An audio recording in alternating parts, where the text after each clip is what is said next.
போட்டு விழுப்புரத்துல 60 பேர் ஒட்டுக்கா. ஐயோ பாவையா அவங்க. அது மட்டுமல்ல, வடநாட்டுல 250 பேர் ஒரு ஊரே செத்துச்சு.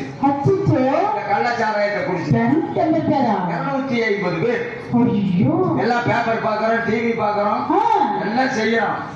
நாங்க உங்ககிட்ட வீடு வாசல் தோட்டம் துறவு அண்டா குண்டா நகை நட்டு சொத்து சொகம் எதுவும் கேட்கலையே. இளைஞர்களே, நீங்க எல்லாம் 100 வருஷம் நல்லா இருக்கணும், பெரிய உத்தியோகத்துக்கு போகணும், நீங்க எல்லாம் பொண்டாட்டி பிள்ளை கட்டி நல்லா இருக்கணும், நீங்க எல்லாம் அப்பா அம்மாவை காப்பாற்றணும், அதுக்காக நீங்க இருக்கணும். ஆமா, அவங்க இருக்கணும்னா அவங்க என்ன செய்யணும்? 10 மாசம் சுமந்து பெற்றெடுத்த தாய் தகப்பனுடைய பேச்ச கேட்கணும். அப்பதான் அவங்களும் நல்லா இருக்க முடியும். தாய் தகப்பனும் நல்லா இருப்பாங்க. சொன்ன பேச்ச கேட்கணும்.